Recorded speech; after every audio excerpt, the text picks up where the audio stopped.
Alright, you chads, welcome back. We have Fight Night Usman versus Buckley. It just wrapped up last night. It was some people are saying it wasn't a good fight card. I thought it was a good fight card. I thought it was a lot better than previous fight nights we've had in the past. I said this in the predictions as well.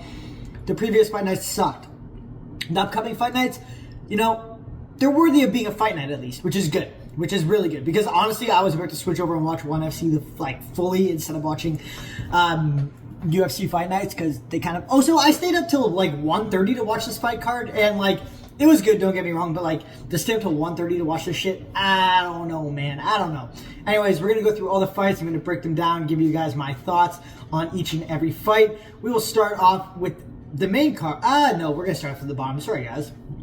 I thought maybe we could change things up and start at the top, but I really wanted to kind of talk about this sick women's fight that we saw right off the bat. It was absolutely blast. Sorry, I'm also destroying some egg poutine thing as well at the same time.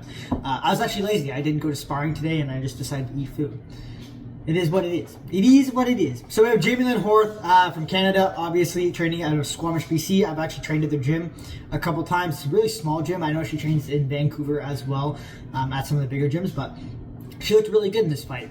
Obviously, she was a big favorite, and she's a lot bigger with Vanessa Demopoulos going up a weight class.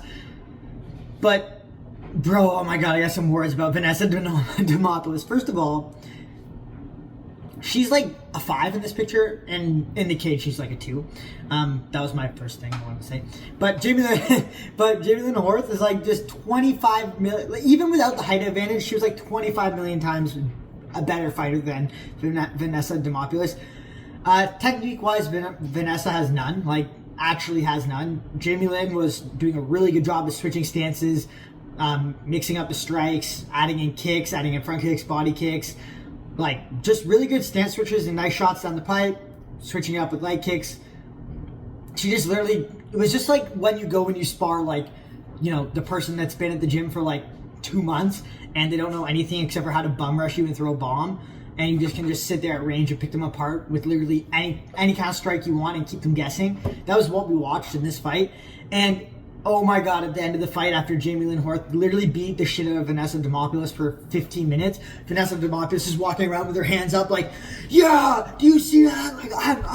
I'm so badass. I took this fight on short notice and I went to war. I'm oh my god, it's don't, and she's and then trying while Jamie's getting her interview, win interview, she's literally screaming in the other camera across the thing I'm a true fighter, I'm a badass, I talk shit, I'm here to fight.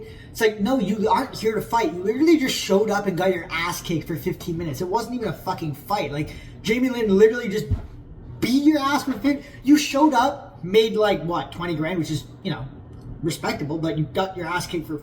You did not show up to fight. You literally showed up to get your ass kicked. That was it would be if I showed up to heavyweight sparring and I was I'm a true fighter, I'm here to prove that I'm a badass, and I'm just this 125 kid getting fucking tossed around the mat the whole time. One punch and my fucking head's on the other side of the octagon. It's I don't know. It was bothering me that she was so hyped up on her performance. It's you literally did nothing except for get beat up for 15 minutes and come forward getting beat up for 15 minutes. There was... It was bad. It was 10... It wasn't 10-8 round every round, but it could have been. It was bad. Vanessa Demopoulos had literally nothing except for getting punched in the face. It bothered me. That fight bothered me. Her reaction to the fight bothered me. It would be if you did a race... let's say you're a runner and your goal is to do a marathon in under 4 hours, and you did it in 5 hours, and you were oh, I absolutely killed it. I'm a professional. No, you actually sucked and underperformed, so you probably shouldn't be cheering about that. Anyways, and if you're gonna take a fight on short notice up a weight class and you don't think you have any chance of winning it, and you're gonna celebrate getting your ass kicked for 15 minutes, don't take the fight. Just don't, unless you really need money. But my god, this Phil Rowe fight. Sorry, I was just going on a tangent. Phil Rowe versus Angelusa was a sick fight. First of all, Phil Rowe has probably the biggest feet I've ever seen. I don't know if it was just me looking at that in the octagon, but I was maybe I'm weird. You guys can tell me in the bottom of or in the comments, but I was watching the fight, and for some reason bro's feet were sticking out. And he's this guy's he's got size 14 to 16 feet for sure. His feet are like his feet are bigger than my forearm, dude. I swear to God. This was a really good fight from Ondrusa. I feel kind of bad for Ondrusa in this fight because I thought Ondrusa did a really, really good job of winning this fight. Like, he looked actually quite good in the striking against Phil Rowe. He was being technical, he was kind of being sneaky, like tapping inside low kicks, tapping outside kicks, mixing it up, landing big shots.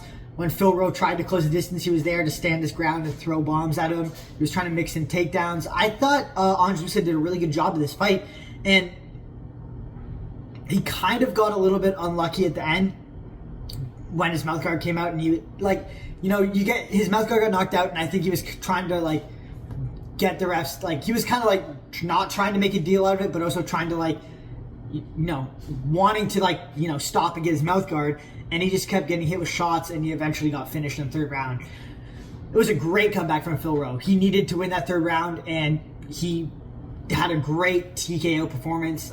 His striking, Phil Rowe, first round, didn't look like, he looked okay, but it didn't look like he was, like, you know, it was going to be super competitive. He was a big favorite in this fight. Ondrusa looked like he was, like, doing his thing. Second round was more competitive, but Ondrusa did a good job of doing, you know, what he wanted to do in the fight. And I thought he was up 2 rounds. And I think Phil Rowe is great cornerman, because they literally told him, and this is what I hate about watching some fights, when, you know, they're down 2 rounds and the guys in the corner's like, okay, just go out and, like, just do your thing. Like, no, like, they were telling him, you need to finish him. They were telling them that after the first round. He came out and he lost the first round. It wasn't like a one-side beating, but he definitely lost the first round. And they're like, no matter what, you have to win the next 2 rounds. Okay, listen up. No matter what, you have to win the next 2 rounds. That's what you need to tell people. Like, not like, okay, just keep doing your thing. Like, maybe try this. Like, give them some feedback on what they should try, what's working, what's not working. But you need to make it, like, the athlete needs to accept the fact that if you lose 1 round, if you lose the first round, no matter what, you cannot lose the next 2 rounds. If you get finished in the second round trying not to lose it, that's okay. But you cannot lose that second round, and you cannot lose that third round. And Phil Rowe did everything he could to not lose the second round. I think he still could have gone to Ondrusa for sure. But in that third round, again, they told him the same thing. You need to come out and get a finish, and he did. He came out, he looked for a finish. I didn't think he was going to get it, but he did. He came out, he got a finish against Ondrusa, and it was a good win. It was a unfortunate loss for Ondrusa, because he was on his way to a good W in this fight, and he was a big underdog and he looked good. So Ricky Simón versus Cameron Smotherman kind of went, I mean, how we kind of thought. Ricky Simón is a way better grappler than Cameron Smotherman. He's kind of like a Marab. He's kind of like a Marab, but with a little bit less of a gas tank, I think, and a little bit less, definitely less gas tank, but a little bit less like mixing it up, like tricking you on the feet, and a little bit less grappling. I mean, this last guy that beat Marab, I believe, so he looked good. Ricky Simón looked really good in this fight. Cameron Smotherman didn't look super good in this fight. He kind of looked exactly like what he did in the last fight, where he's waiting a little bit much. He's a step behind. His grappling, he wasn't able to defend the grappling in the last fight against Surrey City, and Ricky Simón probably has better grappling than Surrey City, so I don't know how he thought that was going to change in a couple weeks. It didn't. He lost another fight. Good win for Ricky Simón. Cameron Smotherman needs to fix some stuff before he gets back in the cage and take some time back. I actually somehow didn't end up watching the whole Jose Ocho versus Cody Durden fight, because I'm watching on, like, you know, an Indonesian TV thing, so it's like $5. You can subscribe for the entire month, and you can watch all the UFC fights, which is actually sick. You just have a VPN and, like, pay $5 because it's cheaper over there, and you can watch it just normally, like, in English. But for some reason it, like, cut out and I couldn't go back. Yeah, from what I saw, round 1, I saw pretty much all of round 1. Jose Ocho was just doing exactly what I thought he was going to do in this fight, and beat the shit out of Cody Durden on the feet. Like, he has significantly better takedown defense. Takedown defense. He has significantly better striking. He's looking to cause damage. He's throwing knees. He's spinning. I really should have looked at I forgot that I didn't finish this whole fight. I really should have looked at to finish this fight. But from what I understand, he just beat the shit out of Cody Durden on the feet. And I saw Cody Durden try for a couple takedowns, Jose Ocho's takedown defense is pretty good. I think he's a problem at flyweight. I think he's going to be one of the better flyweights, like top 10 flyweights in the next couple years. Like, for sure, Jose Ocho is going to be up there. But good win from him. Good to see him in the UFC with, like, contracting more fights. As for the next one, Chris Moutinho, bro is already out of the UFC again with no more fights. This was always going to be a tough matchup for Chris Moutinho, and I do feel kind of bad for him because I do think he would have done, again, like I said in the predictions, I do think he would do good against a lot of the other fighters in bantamweight that are like in the, you know, the bottom half of bantamweight, or at least have like entertaining and like decent fights against. But they literally just throw this guy in to get a fucking to get KO'd against like their upcoming star. And bro, he just got bodied. Malcolm Wellmaker, he's a huge for bantamweight. Like, he's a big bantamweight. I want to see how tall he is, actually. He's got to be... Let's see. Does it say how tall he is?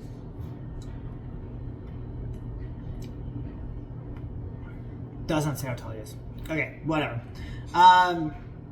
He's a big, strong bantamweight. Like, he's not small for a bantamweight. He's not like a guy that has a big upper body and skinny legs. Like, he's a very muscular, athletic bantamweight. He moves really fluidly, very well. Switches between stances very well. He has good shot variety. I haven't seen very many people. Well, I mean, obviously he's known for that check right hook, but we don't see a lot of people that like that's their thing. Like, everybody has like something they're good at, but like a check right hook, like being your thing that you can throw out of both stances that has enough power to like knock people out cold, is not something we've really seen in the past. And boy, does he have it. It's sick because we saw that video in the back of him training that exact same, you know, fake the kick, step forward into the lead check hook before the fight. And that's exactly what he KO'd Chris Moutinho with. Good setup. I actually kind of want to try it in sparring now. I never really thought of setting up a check right hook like by stepping forward in the stance with a switch kick, like faking it. It worked really well. His precision was perfect. His speed on that punch is perfect. And the amount of power he generates is insane. He just cooked Chris Moutinho. First, like, you know, couple minutes of the round, he was beating Chris Moutinho up, but I saw a little bit of like adversity from Malcolm Wellmaker when he had somebody like Chris who actually hit him with a couple shots and actually came forward. I think as he works his way up this division and people are better, I think that we're gonna see him struggle with people that get in his face and actually hit him with some shots. Because I kind of noticed that, like, when Chris Moutinho did land like his 7 significant strikes or 7 total strikes, then Malcolm was like, oh shit, like, this guy's hitting me. Why is he hitting me? I think it's just like more time in the octagon and more competition experience that he's gonna, you know, he's 10-0. He's had some competition experience, but you know, his first kind of 2 fights. Not that Cameron Simon is a layup in the UFC, but Chris Moutinho is a layup in the UFC. I think once he gets a couple more, like, you know, they shouldn't jump him up to like a top 10 bantamweight fighter, because I don't think he's going to make it past that at all. But I think if you give him like 3 or 4 more fights in the UFC, a couple years, like a year to like year and a half to get used to fighting at this level and improve a couple things, I think he's going to be a real problem. He's got some insane power. He's got good takedown defense, and he's got a very creative, effective style of striking, and he's looking for big shots, which he's kind of like a bantamweight Joshua Van, to be honest, just with more stance switches. Michael Chiesa versus Court McGee. Wow, dude. People were saying this is an awful fight. It wasn't an awful fight. There was a decent amount of output. It was just like not like any big moments or any like exciting moments in this fight. It was just kind of like literally 2 people almost mirroring each other, like the way they throw strikes, the way they kind of go for takedowns. Both of them were very, very similar. I had Michael Chiesa to win this. I actually did really good in this card. I got almost all the fights correct. I had Michael Chiesa to win this. His striking actually looked better than I thought. I thought Court McGee was going to have better striking than Michael Chiesa. But no, Michael Chiesa's, I mean, technically outstruck him, and it was close. It was a very close fight. But Michael Chiesa looked better on the feet than I thought. And it was kind of just like one of those fights. It was just super close, super... Not even back and forth. It was just like they were both literally up. It was like they were almost mirroring each other the whole fight. It wasn't like a wild fight. It wasn't like a super entertaining fight. But this fight, but it was a good win from Michael Chiesa. Paul Craig versus Rodolfo Bellato. Holy fuck, bro. Just cut Paul Craig from the UFC. People are saying Rodolfo Bellato needs to go. Well, at least Rodolfo Bellato is an entertaining fighter. Paul Craig is gotta be the most boring. Okay, that's maybe not the right thing to say, but he's a pretty boring fighter. Like, he literally throws a switch kick. His striking is garbage. And everybody talks about how good his grappling is, but his takedowns aren't very good. And he just cheated. He just, like, illegally up-kicked Rodolfo Bellato in the face. And people were saying Rodolfo... And people are also saying, like, okay, like, that should be allowed. Okay, if you want to allow allow up kicks from, like, somebody's on the ground or grounded opponent, that's fine. But it's not allowed, so, like, you actually can't do that. That would be like if I poked you and then elbowed you in the face to knock you out. Like, it's illegal. You can't do that. If it was allowed, great. Like, good win from Paul Craig, but it's not. And people were saying that Rodolfo Bellato, what was I want to say, acted or, like, wasn't actually knocked out and, like, pretended to be knocked out to try to get a win or whatever in this fight. Bro did not, like, that's the most bullshit. I saw this video the Weasel did, and it's like, yeah, like, he was faking getting knocked out. He was not faking getting knocked out, dude. Like, that guy's eyes, the way he acted, the twitching, everything like that, like, in the minutes, like, after, like, he got knocked out, you can't fake that. There's no possible way you can fake that good. Like, just because you get kicked and, like, you go like this and then you don't get knocked out immediately doesn't mean, like, you acted and then pretend to get knocked out. Like, it's like, shit happens. Like, I've got knocked out before, like, in skiing and other sports, and, like, just because, like, you don't immediately go, like, straight to sleep doesn't mean you are acting. Like, dude, you have delayed reactions, you have delayed concussions, there's all this crazy stuff. And the way the dude was acting afterwards, like, there's no possible way you could fake it to make it look like that. He clearly got KO'd and, like, knocked out by that shot. Was it a little bit weird? Was it a crazy, like, way it happened and the way it looked? Yes, but, like, there's no way you can act that. Oh, so Rodolfo Bellato doesn't have a great chin, so, like, bro, we kind of saw, like, if he gets hit with something clean like that, even if it kind of lands on the neck and hits you in the chin, it's still an up kick to the face. And with Rodolfo Bellato's chin, like, bro, that's gonna put him out. And he was winning that fight. Like, he was, like, even if you did want to fake it, there was no way that, like, okay, I can't say no way, but, like, 90% chance Rodolfo Bellato was just gonna beat Paul Craig's ass for the next 15 minutes. Like, it wasn't like Paul Craig was going to make a miraculous comeback. Like, Rodolfo Bellato was going to win this fight. Okay, Umar C versus Alonzo Menifield. This fight kind of blew. Alonzo Menifield, each time I watch him, I'm not as much of I'm, like, less of a fan of the way he fights. This guy's kind of built like Joaquin Buckley, and he should fight like that, but he doesn't. He's like his game planning and stuff for fights is pretty bad. His fight IQ is very bad. The shot selection and actually the way he throws strikes is also pretty bad. Somehow he won this fight. He was a huge underdog. No, yeah, minus 700. I thought Umar Sy in this fight just didn't look near as good as people thought he did, or thought he was going to. This guy literally, every time Alonzo Menifield threw a punch, he literally, like, leaned back. Am I thinking about the right guy? Or am I thinking about Mansour? No, I was not thinking about the Mansour. I was thinking of this fight.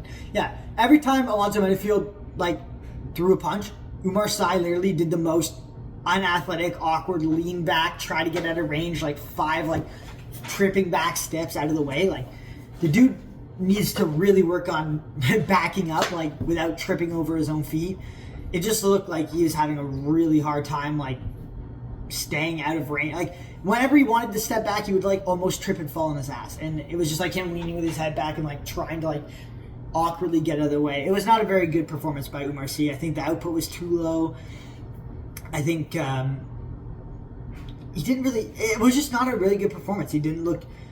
He should have beat Alonzo Menifield. I think he could have beat Alonzo Menifield, but the way he approached this fight was not very good. And Alonzo Menifield also didn't do much. It was a very close fight. Alonzo Menifield didn't do much to win. Both of these guys didn't throw enough. yeah, it was a bad fight. That was kind of a bad fight, to be honest. I was not stoked on that fight. Cody Brundage versus Mansour Abdul Malik. This was a good fight. Cody Brundage is a lot better than I remember him. People were saying, "Oh, Cody Brundage sucks," whatever. Cody's this, Cody's that, Cody's me, bro. Let me be me. Cody was good, man. I was impressed with Cody Brundage's technique. I thought it would be way worse from what I remembered. I thought his speed and his power and what he would do in this fight was going to be a lot worse from what I remember watching previous fights. It was good. I thought he did a really good job of standing up to Mansour Abdul Malik. He did not get bullied by him. When Mansour would step in with these big shots or try to close distance to hurt Cody, Cody would stand his ground and he would throw big shots back. He was there to fight. He was there to hurt Mansour, and he was not afraid. Well, even if he was like kind of afraid or like didn't want to get hit with a big shot, he was willing to accept that like he has to hold his ground and he has to throw back just as hard in these positions. And I thought he did a really, really good job of that. I thought it was a very close fight. I actually, could have seen Cody up coming into the third round, and the headbutt was kind of shitty. Mansour Abdul Malik is a good fighter, and I think first round not enough output. Second round he kind of picked it up a bit more, but Cody Brundage was looking good at range with his striking, and whenever Mansour tried to bully him, he stood his ground and he threw back hard. I thought that was really, really good. He mixed in the grappling a little bit, but he could have done a bit more, Cody. And I think that was the game plan in the third, but he got headbutted and dropped right away. Kind of a crazy way to score a fight. I think it was at least one round, like to Cody, first round Cody, second round Mansour coming into the third round, and then like literally 30 seconds in gets headbutt. The 30 seconds was crazy. Like they were both absolutely swinging, because before when Mansour would step in and Cody Brundage would like swing hard back and try to like hold his ground, Mansour would like step out and then look for the rangier shots. But in that beginning of the third round, he knew he needed to finish, or he knew he needed the third round. So he stood in the pocket with Cody and they were both swinging. And obviously Mansour is the better fighter and he's got more power and he's the favorite to win this fight by a lot. But Cody did really good. And when Mansour stepped into the last one with a knee and then like literally just like bashed his head off Cody's skull and dropped him, I think it should have been, it was obviously like not like super on purpose. Maybe it was like a tiny bit like, okay, like my head's there, like I might as well, I'm just gonna crash in and whatever happens. And then he did a good job of follow-up shots. He did what he was supposed to, like by like, I don't know what hurt Cody, but I'm gonna keep, pouring it on him until the fight gets stopped. I feel like it could have been no contest instead of a decision win for Mansour, because how do you score 30 seconds at the first round? Like, and if I took that headbutt and the finish out of play in that third round, the first 30 seconds could have gone either way. Like it could have gone to Cody or it could have gone to Mansour. They're both just absolutely swinging bombs, and that was it. So I think it should have been no contest instead of a win for Mansour, but it is what it is. I mean, he's a big prospect, so it's like might as well keep him on the win streak. Cody Brundage is not a prospect, but I was impressed with Cody Brundage. I was also impressed with Cody Garbrandt at the beginning, until he kind of let the fight get away from himself. You could see like in the second and third round, like he was trying to like convince himself that he wanted to be here and he wanted to, grit down and get this win. I think he is the better fighter than Ronnie Barcelos, technique wise. I think he was just missing a little bit of that grit and that desire to win a fight. Ronnie Barcelos is kind of just he's a grinder, man. He's pretty good everywhere, but I think some of his benefits and definitely what showed through in this fight is just his desire to win, just like the fact that he'll grind it out, like, and he's good at switching it up. Like if he knows if something's not working for him, he adapts to the wrestling or he adapts to just brawling. If he's not winning at range or technical striking, if he's not winning in the technical striking, he's going to switch it up to the wrestling or just grinding the person out. Cody Garbrandt looked good with the boxing, good with the kicks. Didn't throw a lot of kicks, but probably should have thrown more. Cody Garbrandt's takedown defense looked really good. His grappling looked really good. I was actually impressed with that. I was surprised with how fast he was to defend takedowns and how good he was at the defending takedowns. I mean, it makes sense. He's been, the champion before, and he's been, competing or training at American Top Team for however long. Like, he's obviously going to know like proper takedown defense and be good at it. He's a very fast fighter. He's a very technical like boxer, I guess. I wouldn't say striker. He's a good striker, but he uses more of his boxing. He was landing big shots on Ronnie Barcelos that could have put Ronnie Barcelos out. It was just more in that second and third round. He let himself get a little bit overwhelmed and let Ronnie Barcelos, kind of bully him a little bit and just kind of impose his will a little bit more in the last two rounds, where it looked like Ronnie Barcelos was the one who was pushing the pace, the one who wanted to be there, and the one who wanted to win. Whereas Cody Garbrandt was kind of looking like not that he was looking for a way out, but he was like okay, he was kind of looked like he was kind of okay accepting a loss in this fight, like especially in the third round. His corner's trying to like tell him how like much he wants to win this fight. I don't know. It was a good performance from Cody. I was watching it and I was like, okay, like Cody's pretty good. He could be back, but Ronnie Barcelos just kept taking over. I don't think Ronnie Barcelos is good enough to crack that top 5, but he's definitely going to be up there in the top 10. I think top 15, top 10 in the bantamweight division for a little bit. High top 10. Edmund Shabazian versus Andre Petrosky. Edmund Shabazian looked good in this fight. He kind of just pieced Andre Petrosky up at range the entire fight, like doing whatever he wanted. Andre Petrosky did not throw enough punches. He's one of those guys that I said, like, kind of like Paul Craig, who doesn't, obviously he's got better striking than Paul Craig, but like he doesn't throw a lot of output. He's just looking for grappling, but he doesn't set it up with anything. He doesn't throw a lot of shots. He doesn't throw a lot of punches. He could have done a lot better if he just threw a lot more punches in this fight and actually tried to strike a bit more before setting up his takedowns, or just mixed it up a little bit better. He didn't.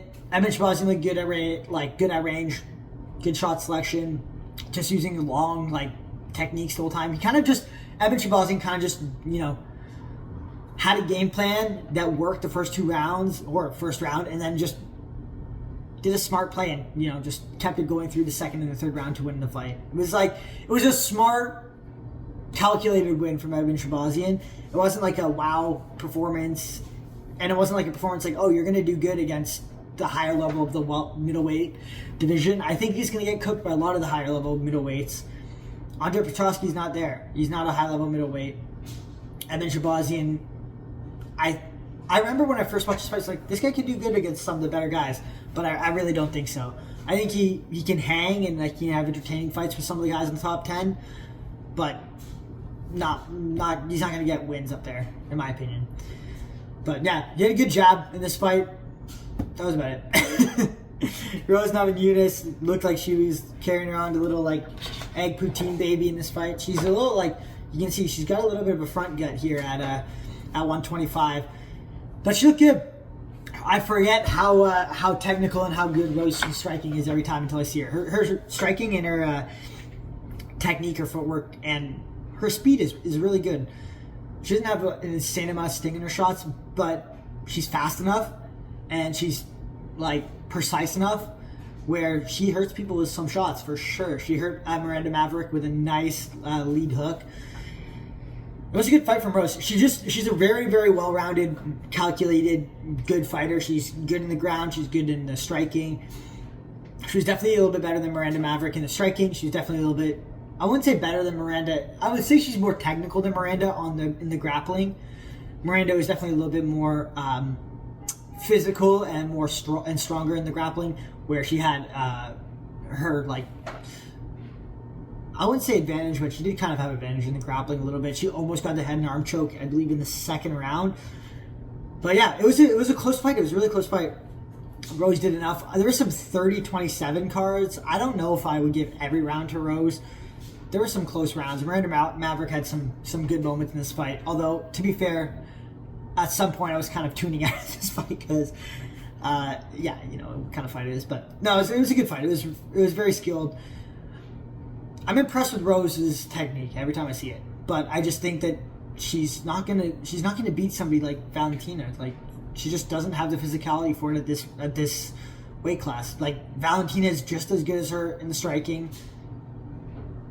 probably better. She's just as good at her in the grappling, probably better, but she's a lot more physical than Rose, and I think she's gonna Rose is gonna have a hard time against the champ. That's literally it. Like Rose, I think can do very well against like the top. Like she's like a number 1, number 2, number 3 ranked fighter in flyweight. But for her to win against somebody like Valentina is going to be very hard. Anyways, Miranda Maverick looked good. She was gritty. She was looking for a way to win the fight, the entire fight, which I really liked. She didn't give up at all. She was there till the third round, and she was actually doing very good in the third round just by just grinding out the fight. Like her technique was good, but like she was also like she was there to just take shots and give shots back if she needed to win the fight and get gritty in the grappling, and she did. She looked like she messed up her knee at the very end of the third round, which is not good because I feel kind of bad for her because you lose a close fight. Not close, but like a close fight. And then, like, let's say you tear your ACL, you're out for a year, and then where do you go from there, right? Like, that sucks. But good performance from Miranda Maverick. I was actually impressed with hers, and I was impressed with Rose too. Like, it was a good fight.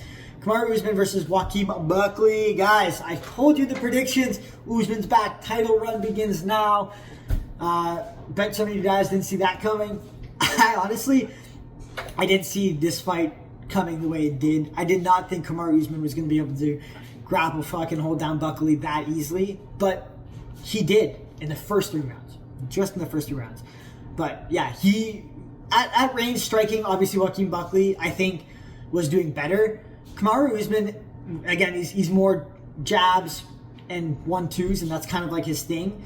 He's not really throwing big hooks. He's not really throwing a lot of kicks and stuff like that. Joaquin Buckley, again, is a lot more diverse in his striking, and he's throwing a lot of kicks. He's, switching stances a lot. So he was definitely had more options on the feet. And what Joaquin Buckley was doing good is he was like kind of just leaping into range and getting in firefights with Kamaru Usman, which he maybe would get hit with a shot, but he was winning those exchanges. Like he was hitting Kamaru with the bigger shots, and like 2 or 3 shots, and Kamaru was hitting with 1 when he was jumping in and trying to close the distance and just land big shots.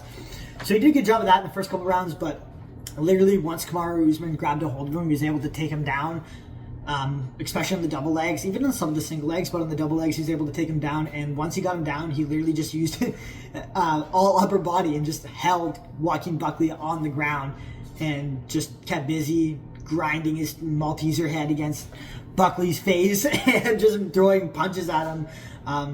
He had some good ground and pound moments in the first round and in the second round.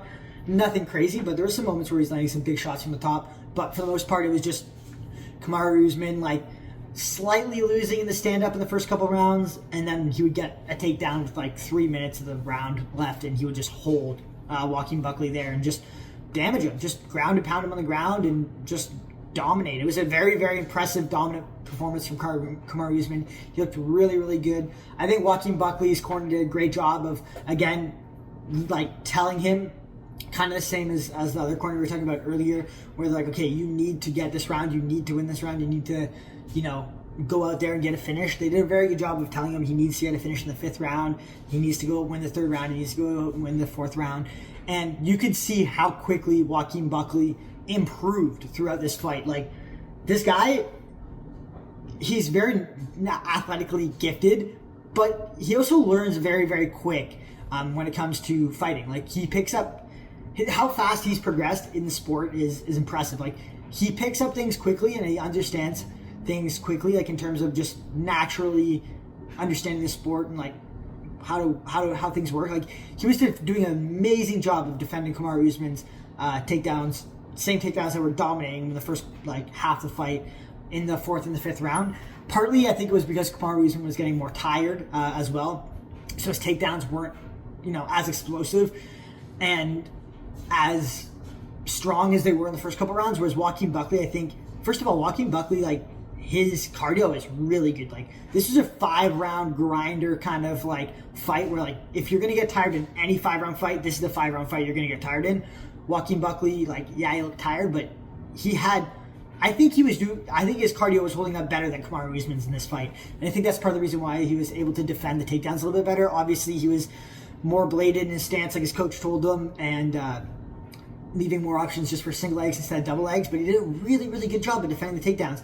And I think this is something where Joaquin Buckley came into this fight and he just didn't expect Kamaru Usman's takedowns to be that good. I feel like he came in and he's like, I'm doing what I've been doing. I should be able to stop this guy's takedowns, and then we'll just brawl on the feet, and I'll win that way. And I think he was surprised first 3 rounds where he, was getting kind of grapple mauled, and I think he thought he could defend these takedowns, and they were just way better than he thought. And then the 4th and the 5th, where he had a little bit more energy than Usman, and he was kind of starting to understand what Usman does. He kind of just put his foot down and said, no, I understand this. I know how I'm going to stop these takedowns now. He was doing a really good job of not letting Kamaru Usman settle at all when he started to grab him. Whereas the first 2 rounds, he kind of okay, Kamaru will grab him and start to go for a takedown, and Buckley would be like, okay, I'll just I'm not in a rush. I can just stand back up, or I can get back up after his takedown or whatever. Whereas in the 4th and the 5th, he kind of knew okay, if Kamaru gets me to the ground, I'm going to be stuck there, so I absolutely cannot, let him succeed this takedown. And Joaquin Buckley did a very good job of looking for a finish up until the very end of the fight. But Kamaru Usman's good, man. Kamaru Usman is, again, he's not the welterweight GOAT, but he's one of the welterweight GOATs for sure. And he looked really good in this fight, man. I think put him up against a title shot or a number 1 contender next. He's ready. He's on his title run now. I think he needs one more fight and title run, or if things shake out in the division weird, put him in for a title shot. Fuck it. Joaquin Buckley, I think he's going to learn a lot from this fight. I think he's probably going to have 2 or 3 more fights where he's going to, look very good, very dominant, and he's going to fight for a title. I see Joaquin Buckley fighting for a title within 2 years easily. I think this fight against Kamaru Usman was just a lot of Joaquin Buckley just underestimating how good Kamaru Usman's grappling was going to be and not making the adjustments in camp to prepare for that. So I think now he knows that there's people that are going to have that level of grappling, and he needs to improve upon it, and he knows what to do. He did it in the 4th and the 5th round. If he trains that throughout a whole fight camp, he's going to be a problem for everybody. He's going to be a real problem for everybody. So that was my thoughts on the card. I know it's kind of a longer video. Sorry, guys.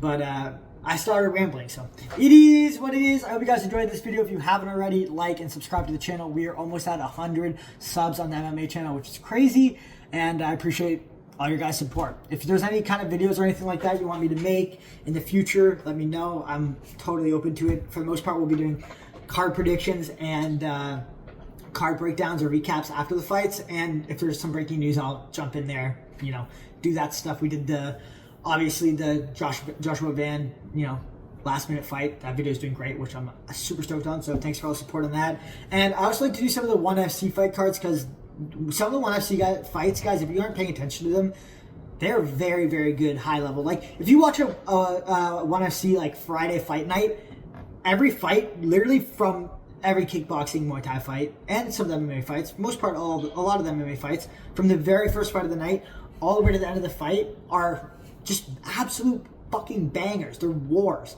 high level striking wars. That are if we saw this fight in the UFC, it would be a fight of the night every night. And that's almost every fight in the card. It would be a fight of the night. It's crazy. Not a lot of higher weight classes, just a lot of lower weight classes, because it's kind of that region of the world where everybody's 145 and under. But for me, I don't really care about watching the higher level. Everybody's oh, heavyweight striking or heavyweight fights are the best because there's going to be a knockout. First of all, there's a lot of knockouts in the lower weight classes, and even if there isn't, they're getting hit with big shots that make you go, oh fuck. And watching heavyweight fights literally hurts my brain because they all suck. Unless I'm watching Tom Aspinall, watching a heavyweight fight is just watching 2 completely unskilled guys that just got out of the fucking McDonald's parking lot go at it. And for me, that's not entertaining. Watching a Buckley versus Kamaru Usman, this kind of weight class, welterweight, that's entertaining because these guys are super athletic and so very high level. But the true heavyweights, man, I don't like watching those fights anyway. So anyways, that's just me. Hope you guys enjoyed the video. Like I said, I'll see you next one. Deuces.